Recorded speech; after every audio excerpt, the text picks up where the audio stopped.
Power star Pawan Kalyan ప్రస్తుతం కాటమరాయుడు చిత్రంలో నటిస్తున్నాడు. రాయలసీమ ఫ్రాక్షన్ నేపథ్యంలో తెరకెక్కుతున్న ఈ చిత్రంలో పవన్ సరసన శృతి హాసన్ జతకట్టనుంది. ఈ చిత్రానికి సంగీతం అనూప్ రూబెన్స్, డాలీ దర్శకుడు. ఇందులో పవన్ ఫ్రాక్షనిస్ట్ లీడర్ గా కనిపించబోతున్నారు. శరత్ మరార్ నిర్మాత. మార్చిలో కాటమరాయుడు ప్రేక్షకుల ముందుకు రాబోతున్నాడు. ఈ చిత్రం తర్వాత పవన్ పూర్తిగా త్రివిక్రమ్ సినిమాపై దృష్టి పెట్టనున్నాడు.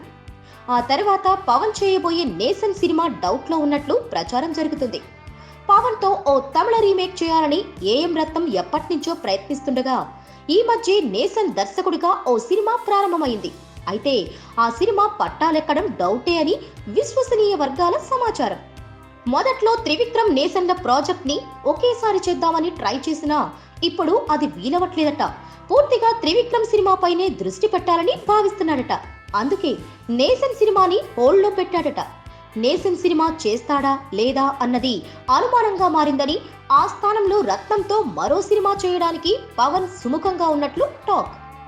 వరుసగా రీమేక్లు చేయడం అంత మంచిది కాదని, అది తన కెరీర్ పైన ప్రభావం చూపిస్తుందని పవన్ భయపడుతున్నాడని, అందుకే నేసన్ సినిమా పక్కన పెట్టే ఛాన్స్ ఉందని పవన్ కాంపౌండ్ వర్గాలు చెబుతున్నాయి. Please subscribe. Hi, it's me Purna. Please subscribe.